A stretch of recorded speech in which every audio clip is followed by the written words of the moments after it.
السلام علیکم لسنر، کیسے ہیں آپ؟ میں امید کرتی ہوں آپ سب خیریت سے ہوں گے۔ اللہ تعالی ہم سب کو اپنے حفظ و امان میں رکھے اور شیطان کے شر سے بچائے، آمین۔ آج کا واقعہ زہیر نے کراچی سے بھیجا ہے۔ چلیے ان کی اپنی زبانی سنتے ہیں۔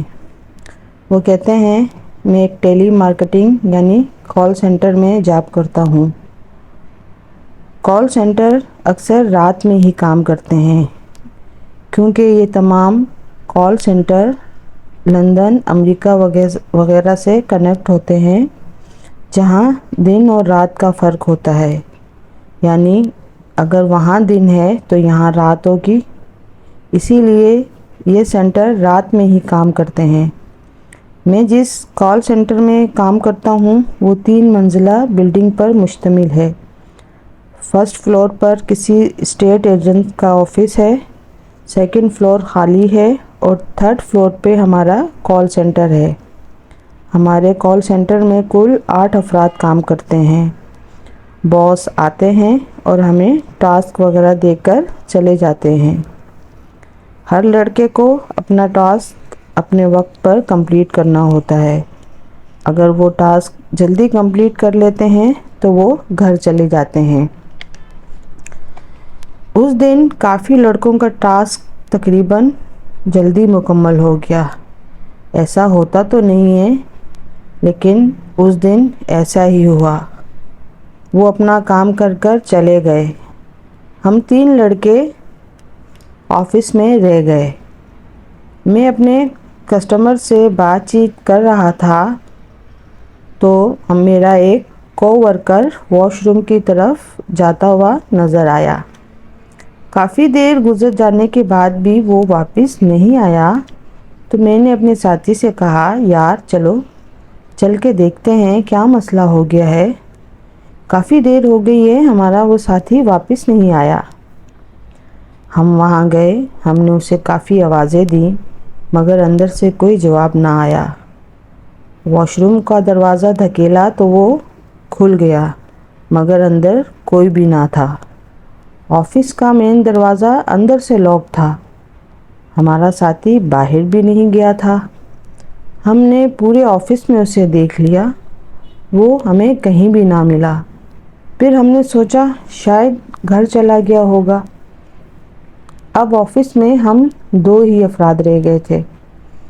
میں اپنا کام کر رہا تھا کہ اچانک آفس کا مین ڈور کھلتا ہے اور بند ہو جاتا ہے۔ آنے یا جانے والا کوئی نظر نہیں آتا۔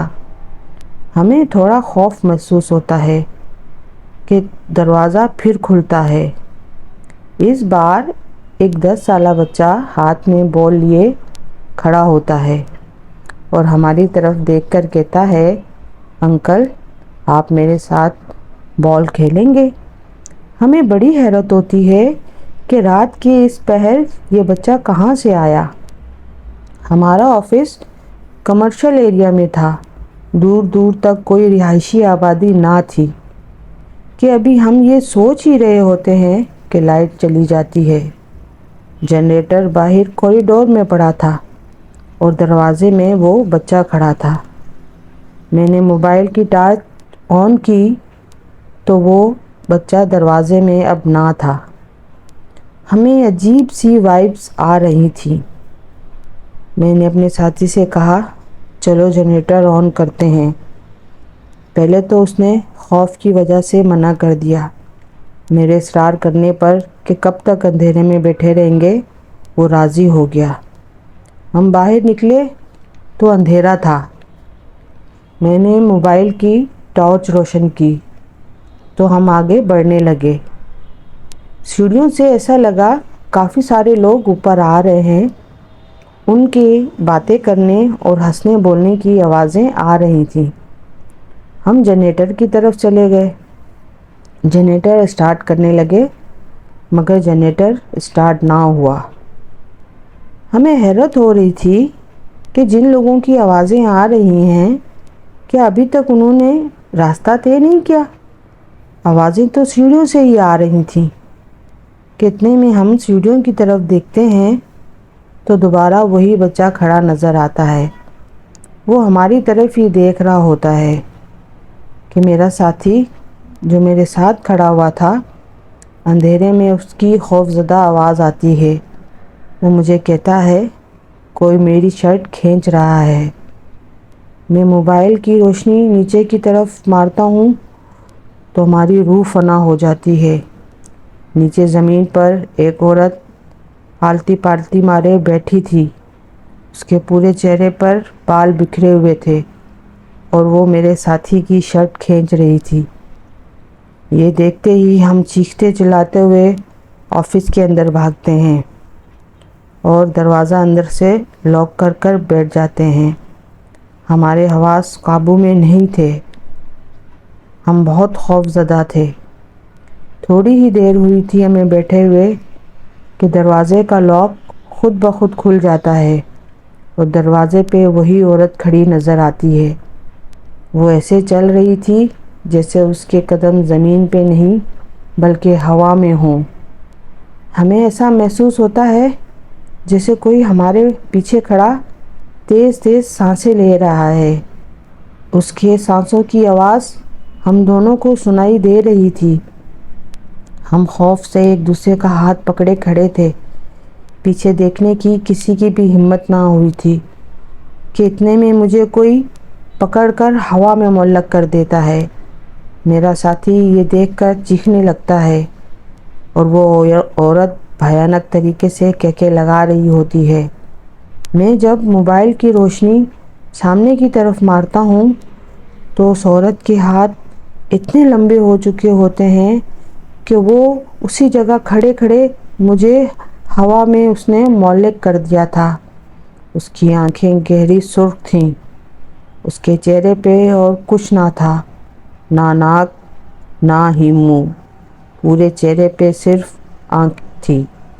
یہ منظر دیکھ کر ہمارے دل خوف سے پھٹنے لگتے ہیں۔ شاید خوف سے ہمارا دل ہی نکل جاتا کہ ایک دم وہی بچہ دوبارہ اپنے بال کے ساتھ دروازے پہ کھڑا نظر آتا ہے تو وہ عورت اس کی طرف دیکھتی ہے اور ہمیں گھورتے ہوئے واپس پلٹ جاتی ہے۔ میں دھڑام سے نیچے گرتا ہوں اور اپنے ساتھی سے کہتا ہوں بھاگو۔ میرا ساتھی سخت خوف زدہ نظروں سے دروازے کی طرف دیکھ رہا ہوتا ہے۔ میں اس کا ہاتھ پکڑتا ہوں اور ہم دروازے کی طرف دوڑ لگا دیتے ہیں۔ سیڑھیوں سے تیزی سے نیچے اترتے ہیں۔ دوسرے فلور پہ وہی عورت ہمیں کھڑی نظر آتی ہے۔ ہم اور تیزی سے نیچے کی طرف بھاگتے ہیں اور آفس کی بلڈنگ سے باہر نکل جاتے ہیں۔ باہر نکل کر دیکھتے ہیں تو پورے ایریا کی لائٹ ہوتی ہے، صرف ہمارے آفس کی لائٹ نہیں ہوتی۔ ہم دونوں ساتھی ڈیسائیڈ کر لیتے ہیں کہ جو کچھ ہمارے ساتھ ہوا، آج کے بعد ہم آفس نہیں جائیں گے۔ دوسرے دن رات میں جب باس کی کال آتی ہے کہ آپ ابھی تک کام پہ کیوں نہیں پہنچے، تو میں تمام ماجرا انہیں سناتا ہوں کہ جب آپ لوگ چلے گئے تھے اور ہم تینوں کام کر رہے تھے تو یہ سارے معاملات ہمارے ساتھ ہوئے۔ تو وہ کہتے ہیں تینوں کون؟ میں ان کو اپنے تیسرے کو ورکر کا بتاتا ہوں تو وہ کہتے ہیں وہ تو ہمارے ساتھ ہی گھر چلے گئے تھے، تم کس کی بات کر رہے ہو؟ اب مجھے سمجھ آتا ہے کہ وہ ہمارا کو ورکر نہیں تھا بلکہ وہ شخص، عورت اور بچہ کوئی اور ہی مخلوق تھی۔ ہمارے باس ہمیں کہتے ہیں کہ پلیز جو ہوا وہ اپنے تک ہی رکھنا ورنہ میرا چلتا کاروبار بند ہو جائے گا۔ میں نے اپنا سارا سرمایہ اس کام میں لگا دیا ہے۔ اگر کسی کو پتہ چلا کہ یہ جگہ ہانٹیڈ ہے تو میرے ساتھ کوئی کام نہیں کرے گا۔ ہمیں حیرت ہوتی ہے کہ انہیں سب پتہ تھا، پھر بھی انہوں نے کسی کو کچھ نہ بتایا۔ یہ تو اللہ کا شکر تھا کہ ہمیں کوئی نقصان نہ پہنچا۔ ہم خیر خیریت سے واپس گھروں کو آ گئے، آئندہ وہاں کبھی واپس نہ جانے کے لیے۔ سب کے لیے میں یہی دعا کرتا ہوں کہ جو کچھ ہمارے ساتھ اس رات ہوا وہاں، وہ کبھی کسی کے ساتھ نہ ہو۔ آمین۔ تو لسنر، یہ تھا آج کا واقعہ۔ میں امید کرتی ہوں آپ کو پسند آیا ہوگا۔ پلیز میرے چینل کو لائک کریں، شیئر کریں اور سبسکرائب کریں۔ اللہ حافظ، دعاؤں میں یاد رکھیے گا۔